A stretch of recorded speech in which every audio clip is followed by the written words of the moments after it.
고민이 있을 때 어떻게 선택하는 것이 좋은가요?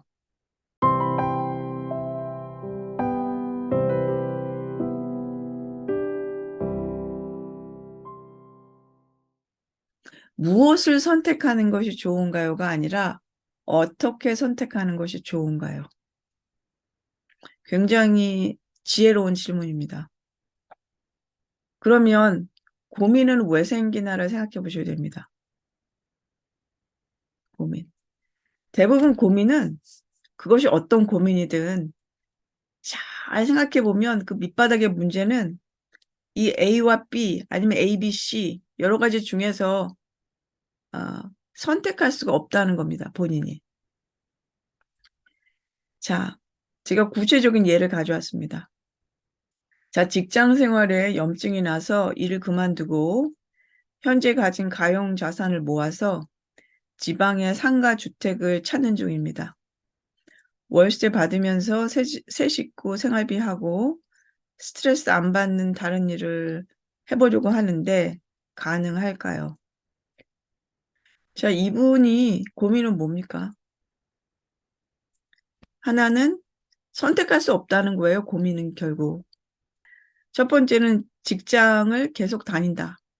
아니면 두 번째는 퇴직을 하고 상가 주택을 구입한다. 그 둘 중에 선택하지 못한다는 겁니다. 또 다른 고민은 이직 고민. 회사에서 상사가 너무 많이 괴롭힙니다. 별것도 아닌 거 가지고 사사건건 시비를 겁니다. 매일같이 아침마다 저녁까지 그러는데 어떻게 해야 될지 모르겠습니다. 상사랑 화해를 해야 될지 아니면 이직을 해야 될지 고민입니다. 상사와 화해하고 회사를 계속 다니거나 아니면은 그만두고 이직을 하거나 갈등이죠.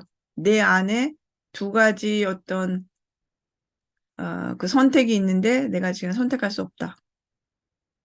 그 선택의 미래 앞에 서 있다는 겁니다. 자, 이분들이 어떤 것을 선택하게 되면 자, 여러분이 지금 선택하고 싶은 것들이 다 있을 거예요. 한번 생각해 보십시오. 선택할 수 있는 것이 있는데 이것을 할까 저것을 할까 지금 결정하지 못하기 때문에 고민을 하는 겁니다. 그러면 이 사람들은 왜 선택을 할 수 없나 생각해 보셔야 됩니다. 선택을 하지 못하는 이유가 뭐죠? 사람들은 어떤 것을 선택하려고 할 때 고민을 한다고 하면서 플러스 마이너스를 계속 생각합니다. 지금 상가주택을 사고 싶은 사람도 어디 가면 무슨 몇 퍼센트 이익이 남고 어디는 아닐까 맨날 그런 생각을 하고 이직하시려고 하시는 분도 여기서 그냥 있는 게 낫지 않을까 단데 가면 뭐 연봉을 더 받을까 뭐 지금 취직이 안 되는데 무슨 경기가 안 좋은데 계속해서 그런 생각을 하겠죠. 플러스 마이너스. 그 불안이라는 게 불안해서 고민하는 것 같아요. 그러신데 불안이 사실은 미래거든요. 음. 그 우리가 항상 그 선택하지 못한 이유는 불안해서가 아니라 감정이 정해지지 않기 때문입니다. 제가 한때 말씀드린 것 같은데 우리의 그 두뇌 속에는 어, 감정뇌라는 것이 있는데 그 감정뇌와 이성뇌와 연결이 되어 있습니다. 근데 그 이성뇌와 감정뇌가 그 연결된 그 고리가 끊어지면 우리가 선택을 할 수가 없어요.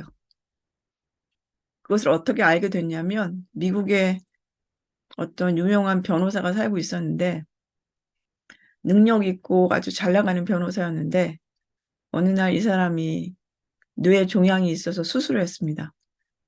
근데 그 수술은 성공적이었는데 그래서 인지 능력이나 사고하는 거나 뭐 IQ나 이것은 여전히 굉장히 높고 좋았는데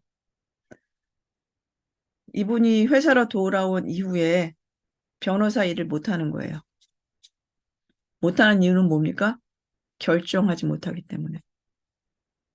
그래서 결국은 직장도 잃게 됐고 다 잃었습니다. 아내도 잃고 다 잃었어요. 완전히. 그래서 그 사람이 결국은 유명한 그 뇌생물학자를 찾아갔어요.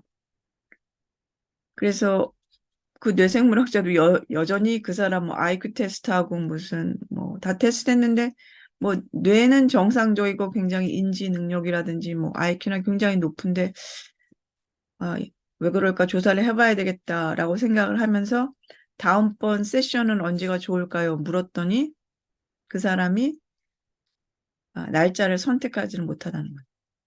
날짜를 선택하지 못했다. 다음 주 수요일이 좋을까요? 글쎄요. 다음 주 금요일은 어떠십니까? 글쎄요. 그러면 금요일 오전 어떠십니까? 글쎄요.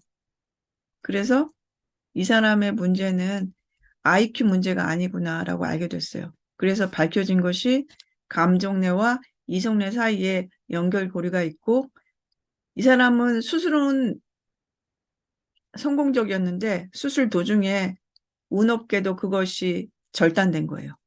이 사람의 그 케이스 스터디를 통해서 알게 된 것은 무엇이냐 하면 사람은 감정이 동하지 않으면 이성이 사고할 수 없다는 겁니다. 그러니까 우리가 감정을 컨트롤한다는 얘기가 얼마나 무식한 소리인지 알아야 돼요. 감정이 동하지 않으면 우리는 아무것도 결단할 수가 없습니다.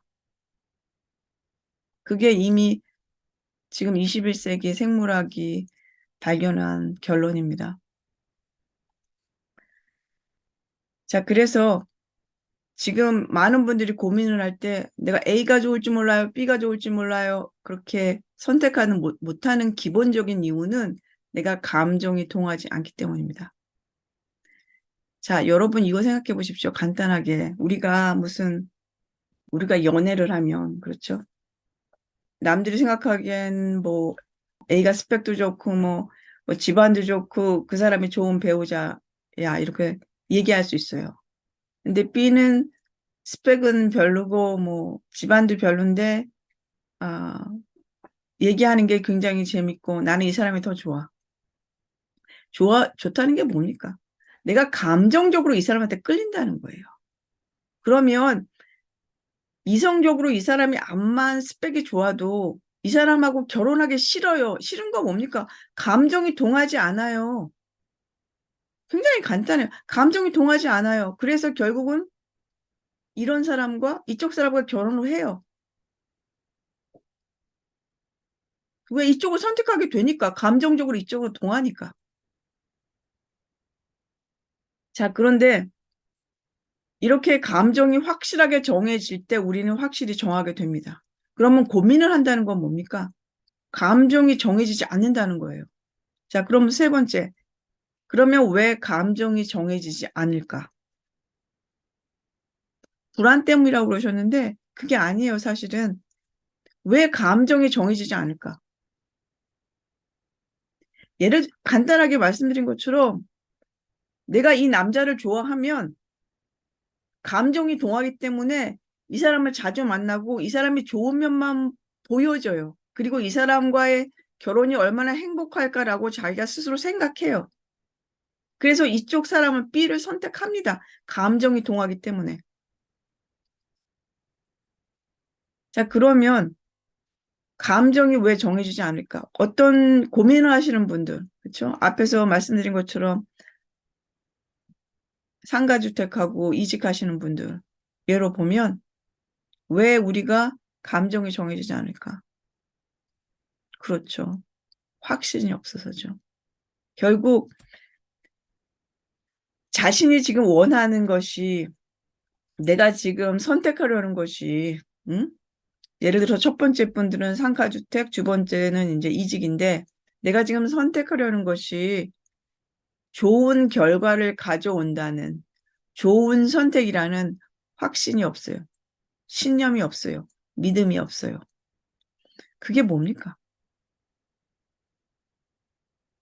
그게 자신감 결여입니다.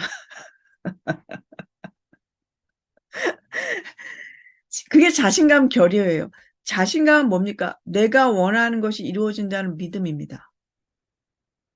여러분, 여기 지금 예제에서 나오신 분들, 상가 주택을 구입해서 생활비를 벌고 진짜 원하는 것을 할 수 있다는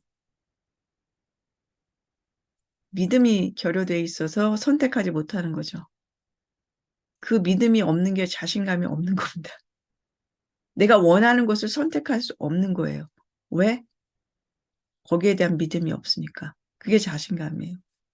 두 번째 그 이직은 자신의 능력을 인정하고 자신의 가치를 제대로 인정해주는 그런 회사에서 자기가 활기차게 일할 수 있다는 믿음이 없어요.